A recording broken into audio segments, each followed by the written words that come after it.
Story. Millionaire husband froze when his pregnant wife said, "Enjoy your stay, sir," to him and his mistress. Before we begin, leave your answer in the comments. What hurts more after 20 years of marriage? The betrayal itself, or discovering that the person beside you has forgotten the life you built together?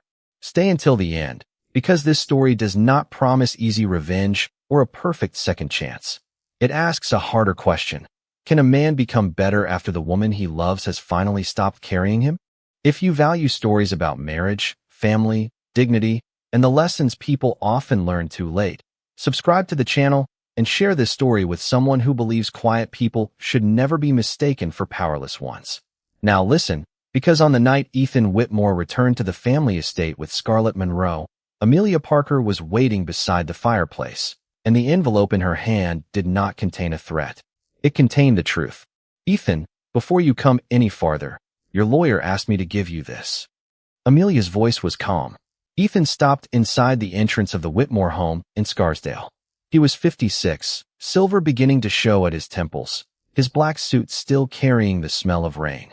Scarlett Monroe stood beside him in a cream coat, one hand looped through his arm. On the table lay a sealed envelope and a key card. Scarlett glanced around the living room. What is this supposed to be? Amelia did not answer her. At 44 and 7 months pregnant, she moved carefully, one palm supporting the curve of her belly. Her physician had warned her about high blood pressure. Her attorney had warned her about confrontation. She had arranged for both warnings to be respected. Ethan opened the envelope. It contained a written stipulation negotiated by the two legal teams. Because Ethan had been living in a corporate apartment for 2 months, he agreed to remain there while the divorce case began. He could collect personal items by appointment.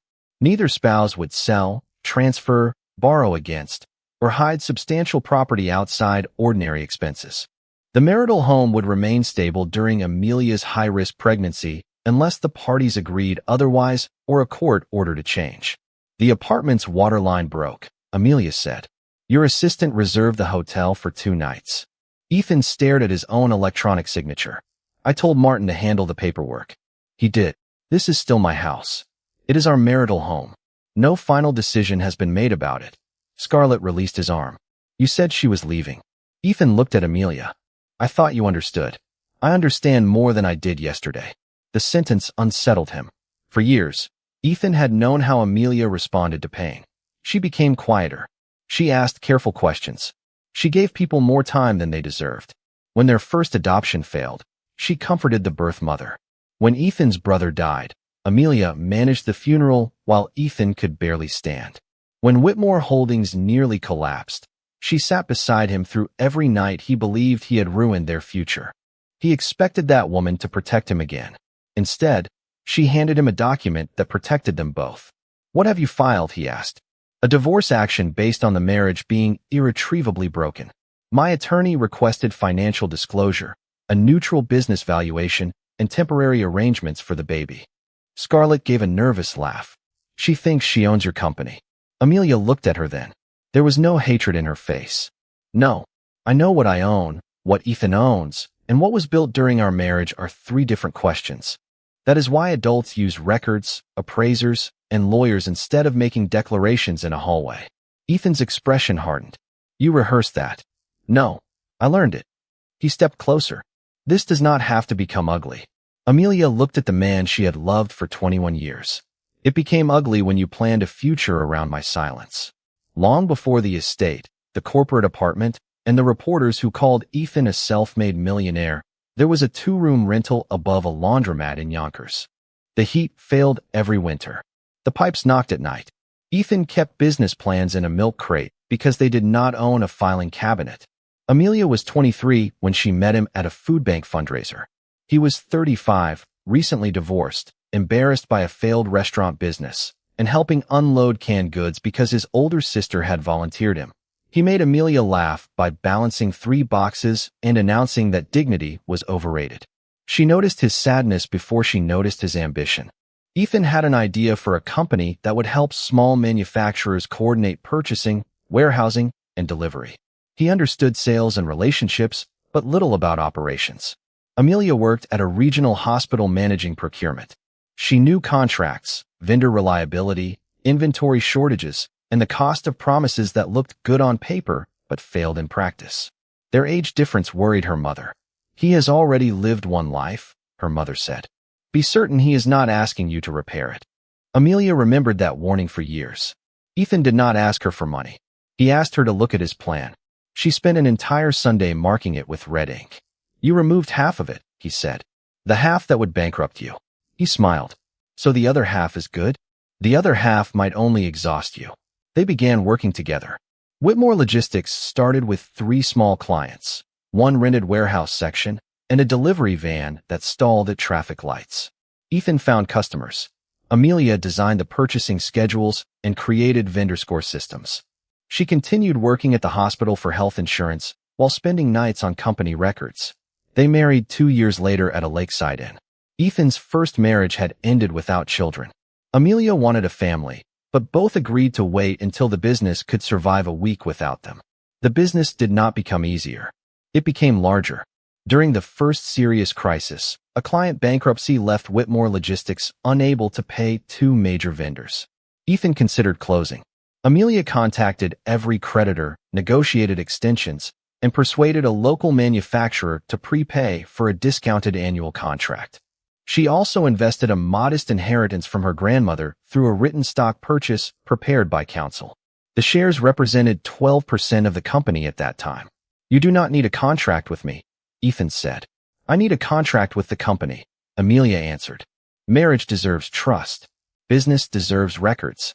The shares diluted as outside investors joined, but they never disappeared. Amelia later received additional options for her work as operations director. When the company reorganized as Whitmore Holdings, the records showed exactly what she owned. She did not control the company. Ethan held the largest voting block. Other investors and employees held the rest. But Amelia was not merely the wife behind the man.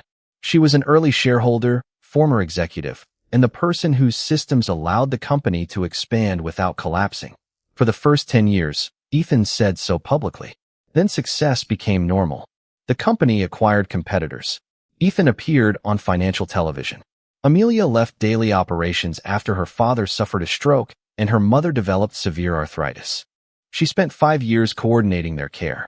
She and Ethan postponed having children, then faced infertility when they finally tried. There were treatments, losses, and one pregnancy that ended at 16 weeks. Ethan attended the appointments at first. Later, he sent flowers from airports. Amelia did not blame him for working. She blamed both of them for allowing work to become the only language they could still share. At 43, Amelia decided to stop treatment. She stored one remaining embryo because she was not ready to destroy it. Ethan agreed but avoided the conversation. A year later, after her father died and her mother moved into assisted living, Amelia found herself standing in a house built for a family that had never arrived. She asked Ethan whether they should use the final embryo. He was silent for a long time. "Do you still want to be a father?" she asked. "I don't know if I know how." "Neither do I." He smiled faintly. "That has never stopped us before." They chose to try. The transfer succeeded. For a few weeks, hope returned to the marriage. Ethan placed the ultrasound image in his wallet. He attended appointments and discussed names. Amelia believed the years of distance might become a chapter rather than an ending. Then Scarlett Monroe entered their private life. Scarlett was 49, divorced, and hired as an outside advisor during Whitmore Holdings succession planning. She specialized in executive branding and leadership transitions. Unlike the younger caricature Amelia might have found easier to hate, Scarlett was experienced, thoughtful, and carrying loneliness of her own. She and Ethan spent long hours preparing his legacy plan. He confessed that he felt old in rooms filled with younger executives. He feared stepping down would reveal that the company no longer needed him. Scarlett understood because her own career had been built around making powerful people feel indispensable. Their emotional closeness became physical during a conference in Washington. Ethan returned home ashamed and exhilarated. Instead of ending it, he divided his life into compartments. Amelia was history, family, responsibility, and grief.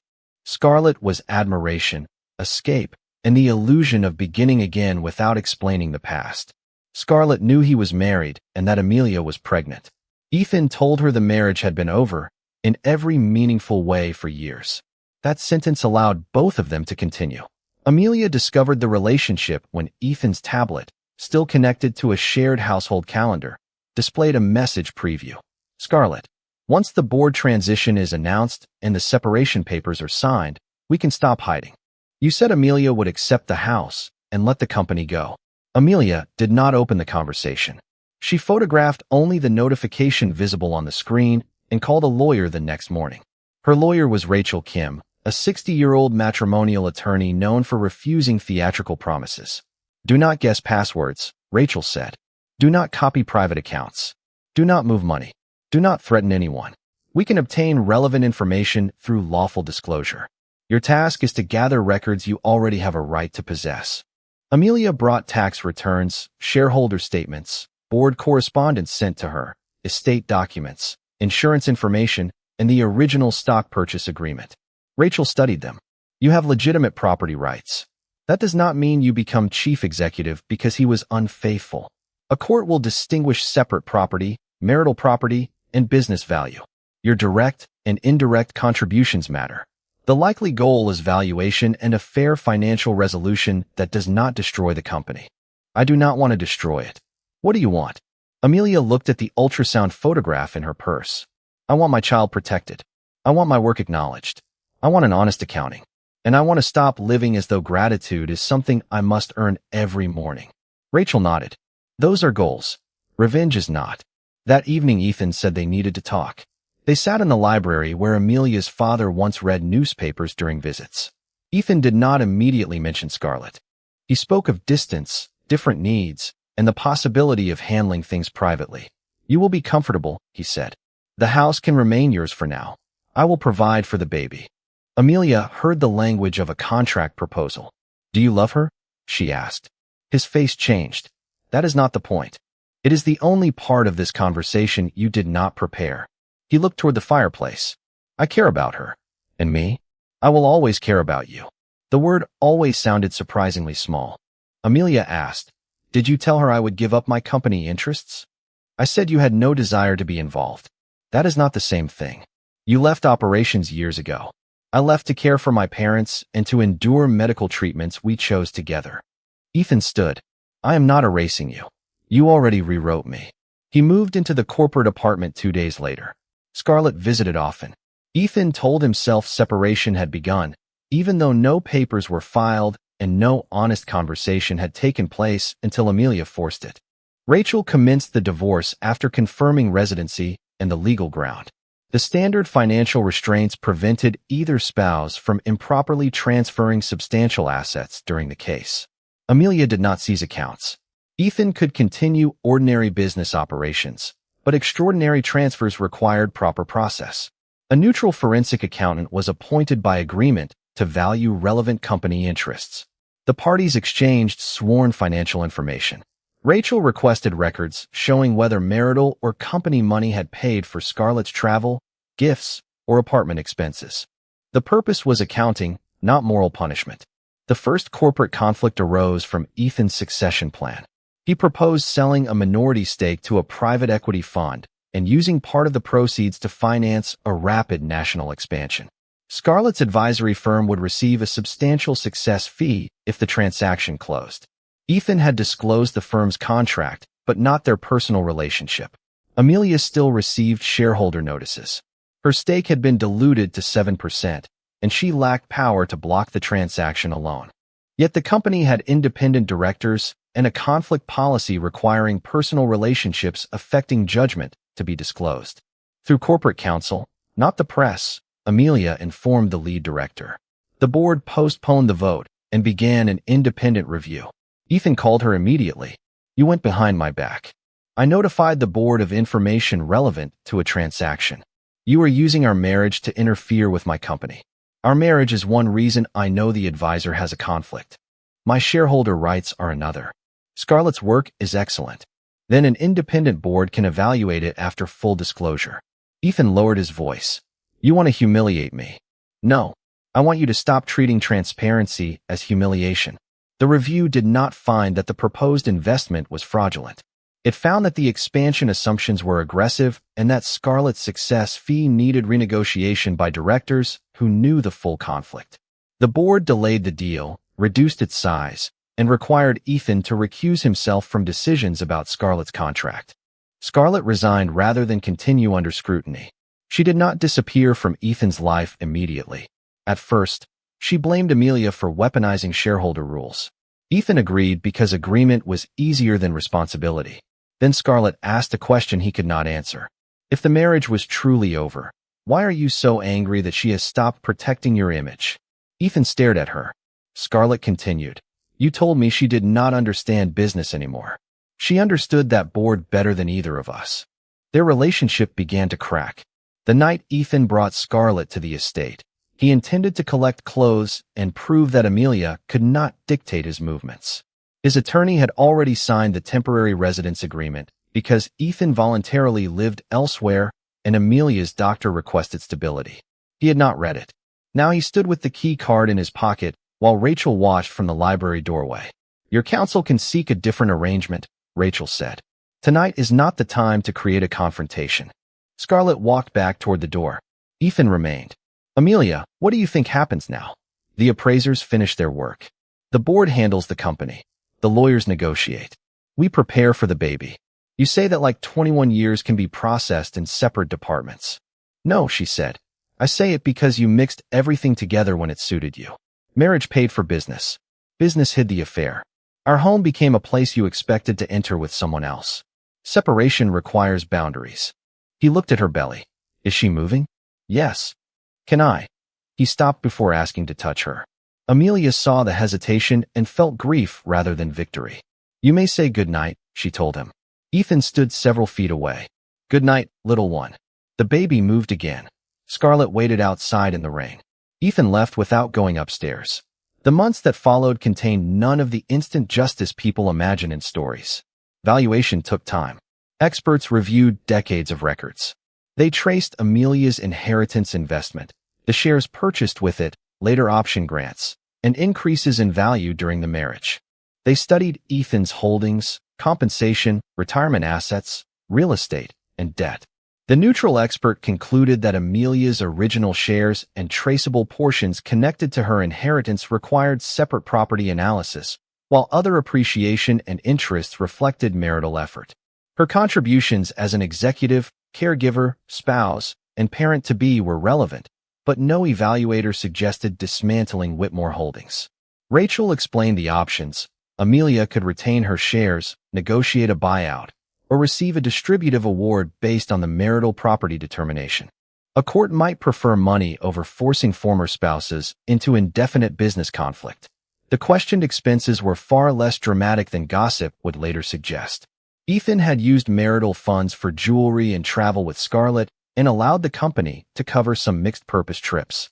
He reimbursed the company after the audit and agreed the personal marital spending would be credited in settlement. No one published the private messages. Matrimonial records were not opened for public entertainment. The board issued a limited statement about changes to the proposed investment and conflict procedures. Reporters knew there was tension, but not the intimate details. Amelia preferred it that way. I do not need strangers choosing sides, she told Rachel. I need a safe future. The most important meeting took place at Whitmore Holdings, not in court. The board invited Amelia to discuss company history because the succession committee was preparing a leadership transition and an anniversary publication. Ethan entered expecting a legal ambush. Instead, he found Frank Doyle, the retired warehouse manager, Priya Shah, the former chief financial officer, and 3 long-serving employees seated beside the directors. The lead director began. This company's official history centers almost entirely on Ethan.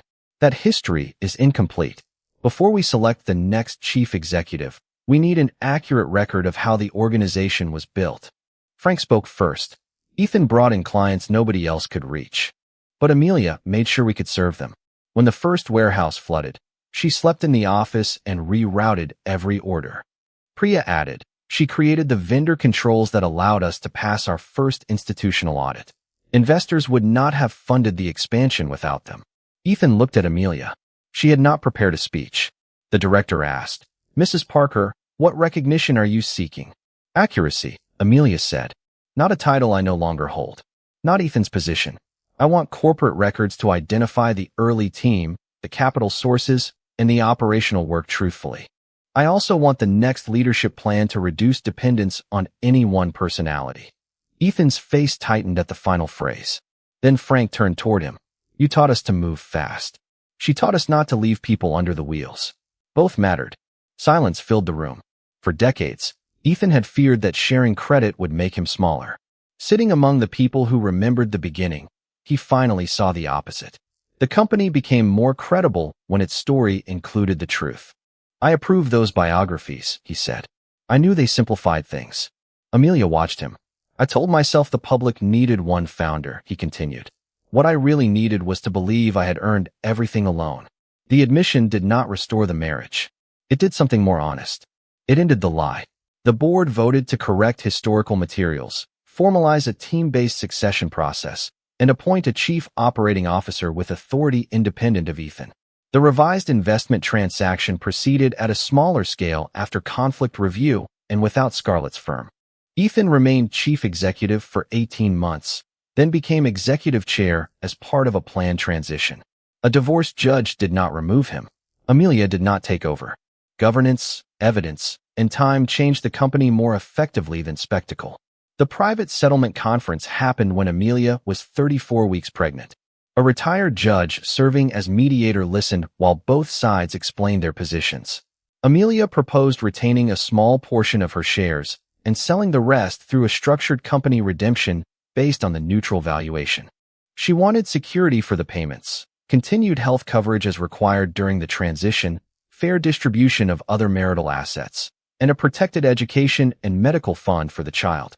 She also wanted the estate handled without pretending either party owned it alone. The home had been purchased during the marriage with both names on the deed. They agreed Amelia, and the baby would remain there for 3 years. After that, Amelia could buy Ethan's interest at an updated appraised value or the house would be sold. Ethan would receive scheduled access to personal belongings, and future parenting exchanges would occur without surprise visits. Ethan wanted broader visitation immediately after birth.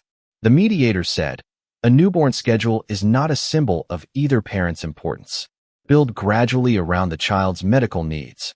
Ethan looked embarrassed. Amelia said, I want her to know her father. I do not want her used to prove he still belongs in my house. They agreed. The final financial structure did not make either person poor. Ethan kept the majority of his wealth and company influence. Amelia received a fair recognition of documented ownership, marital value, and the economic partnership. Neither side transferred assets secretly. Neither side obtained a magical victory. At the end of the conference, the mediator left them alone with their attorneys in adjoining rooms. Ethan asked to speak to Amelia for 5 minutes. Rachel remained nearby. Ethan sat across from Amelia at a small table.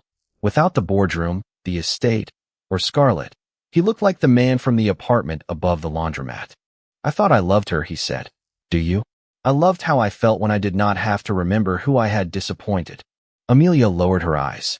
That is not an answer that makes me look better, he said. No, Scarlett ended it. She said I was asking her to live inside a story where you carried all the history and she carried all the blame. She was right. I know. Amelia felt the baby press beneath her ribs. Ethan continued. I am sorry for the affair, but I am more ashamed of the years before it. The interviews, the missed appointments, the way I treated your care for your parents as though it were time away from useful work. Tears rose in Amelia's eyes, unwanted but honest. I needed you to understand that while it could still change something, she said. I know. Do you? Yes. Because now I understand that becoming sorry does not create an obligation for you to return. Amelia looked at him for a long moment. That is the first apology you have given me without asking for payment. He nodded. Their daughter, Hope Amelia Parker Whitmore, was born 3 weeks early after Amelia developed severe preeclampsia. Ethan was in a board meeting when Rachel called. He left without explanation and reached the hospital before surgery began. Amelia allowed him to wait with her sister, June, but not enter the operating room. Hope weighed less than 5 pounds. She needed breathing support for 1 night and remained in neonatal care for 10 days. Amelia recovered slowly. Ethan came every day. He did not bring gifts large enough to become symbols. He brought coffee for June, clean clothes Rachel had arranged, and a notebook in which nurses recorded Hope's feeding amounts. On the third day, Amelia woke to find him sitting near the window, reading the notebook. "You used to hate details," she said. "I hated details I thought someone else would carry. That is different." "Yes." He asked before touching Hope. He asked before entering Amelia's room. He listened when doctors spoke. These were small actions. For a man who had spent decades entering rooms as though permission were an insult, they were also evidence. She did not name Scarlett. She did not describe intimate messages. She spoke about invisible labor. For years, Amelia told the audience, "I believed love meant I should not keep score. I still believe marriage should not feel like a competition. But documentation is not scorekeeping. Fair compensation is not disloyalty. Shared credit is not an attack. When one person's name becomes the whole story, the other person can disappear even while the marriage remains legally intact." The video spread among viewers over 50 because many recognized the pattern. Some had left careers to raise children or care for parents. Some had worked unpaid in family businesses. Some had watched a spouse's public identity grow while their own became supportive husband or supportive wife. Amelia's message was not that every marriage should end. It was that every contribution should be seen before resentment becomes the only witness. With part of her buyout, she established Parker's Second Chapter Ventures, a small investment and mentoring firm for experienced founders over 50. She believed older entrepreneurs understood patience, risk, and recovery in ways younger markets often overlooked. Her first investment went to a 62-year-old nurse who designed a safer medication organizer after caring for her husband. Her second supported 2 retired mechanics developing mobile repair services for rural communities. Amelia did not build a glass tower. She rented an office above a bookstore. Hope's crib stood in the next room during the first year. Ethan's relationship with Hope grew according to the parenting plan. He began with frequent daytime visits, then longer weekends as she became older. He never arrived unannounced. When Amelia said no to a schedule change, he learned to ask again later instead of treating her boundary as a negotiation failure. He entered therapy. Like Alexander and Nathan and other lives might have done, Ethan discovered that his affair was not the beginning of his crisis. It was the loudest symptom. He feared aging. He feared becoming irrelevant. He feared that after decades of sacrifice, retirement would leave him alone with grief he had outsourced to work. Scarlett made him feel admired. Amelia made him remember. He had chosen admiration. 3 years later, Whitmore Holdings celebrated its 30th anniversary. The company invited founders, early employees, investors, and families. Amelia almost declined, but Hope wanted to see Mommy's old trucks. The event was held in the renovated first warehouse. On one wall hung a new timeline. Ethan's name appeared often. So did Amelia's. Frank Doyle, Priya Shah, drivers, clerks, and warehouse teams were included. Ethan stood on a small stage. "When people told the story of this company, I allowed them to call me self-made," he said. "No person is self-made. Some of us are simply more visible than the people who carried the work beside us." He named Amelia's contributions. He named the inheritance investment and clarified that it had been documented from the beginning. He named her vendor systems, crisis negotiations, and operational leadership. Then he said, "Accuracy came late. It still matters." The applause was warm, not explosive. Amelia did not feel restored by it. She had restored herself years earlier. But she felt the younger version of her, the woman at the folding table, finally take a full breath. After the event, Ethan found her near the loading dock. Hope, now 3, was sitting on Frank's lap pretending to drive an old forklift. "You were right," Ethan said. "About which thing?" "That sharing the story did not make me smaller. It never would have." He looked toward Hope. "I wish I had learned sooner." "So do I." "Are you happy?" Amelia considered the question. "I am peaceful more often than I am afraid. I do work that feels like mine." Hope knows she is loved. "Yes, I am happy." Ethan nodded, accepting that her happiness did not include returning to him. Amelia did not remain alone forever. At 50, she began seeing David Chun, a widowed architect she met through one of her investments. He did not rescue her. He did not compete with Ethan. He asked questions and waited for answers. When Amelia explained that Hope's relationship with her father mattered, David said, A child can have more care without anyone being replaced. Ethan struggled when he learned about David. He did not interfere. That restraint was another quiet consequence and another sign of change. At Hope's 5th birthday, Ethan, Amelia, David, June, and several old Whitmore employees gathered in the backyard.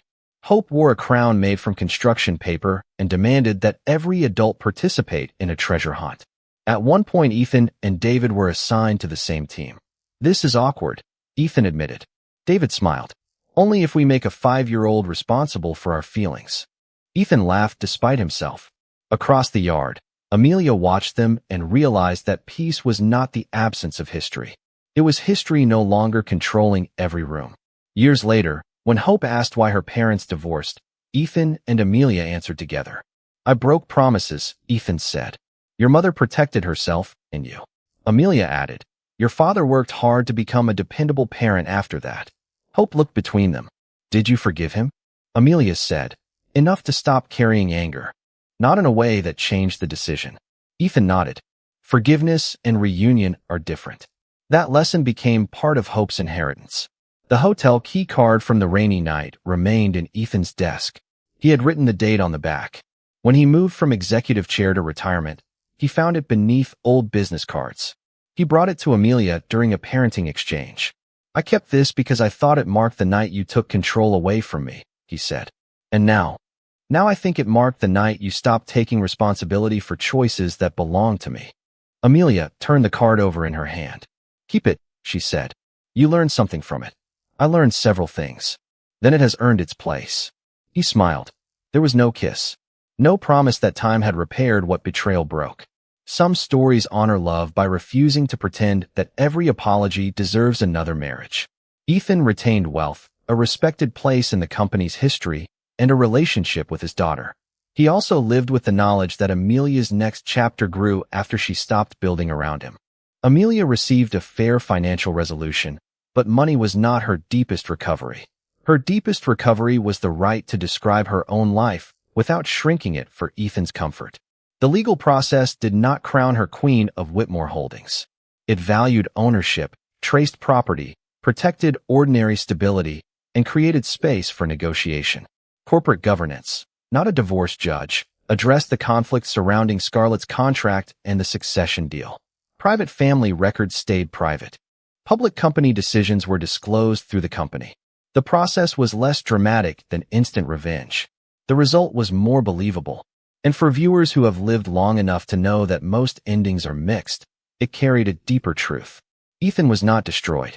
He was changed, and change cost him the future he once assumed Amelia would always provide. Scarlett was not destroyed. She was held responsible for her part and allowed to build a more honest life elsewhere. Amelia did not win by taking everything. She won by refusing to lose herself. On a quiet Sunday many years later, Amelia stood beside the ocean with Hope, now a young woman preparing for college. Ethan walked toward them carrying 3 cups of coffee. David had died the previous winter after a brief illness, and grief had returned to Amelia's life in a different form. Ethan did not use her sorrow as an opening. He sat nearby and said, "Tell me what you need." Amelia looked at the man he had become, still flawed, still part of painful history, but no longer demanding that every moment serve his redemption. "Just sit with us," she said. So he did. They watched the water without rewriting the past. That was the second chance Ethan received. Not another marriage. Not restored ownership of Amelia's heart. A chance to be present without taking over, to offer care without asking for reward, and to become family in a form neither had imagined on the rainy night at the estate. Hope leaned her head against Amelia's shoulder. Ethan watched the horizon, and Amelia understood that closure was not always a door slammed shut. Sometimes it was a door rebuilt with a different purpose. One that protected boundaries, allowed truth to enter, and gave a child room to love both parents without carrying their mistakes. The empire still stood, but it was no longer the center of the story. The center was a woman who had once believed patience meant enduring invisibility, a man who had once believed success excused neglect, and a daughter who grew up knowing that love could include accountability. Ethan Whitmore spent decades building a company people admired. Amelia Parker spent the rest of her life building something harder, A future in which nobody needed to disappear for someone else to shine.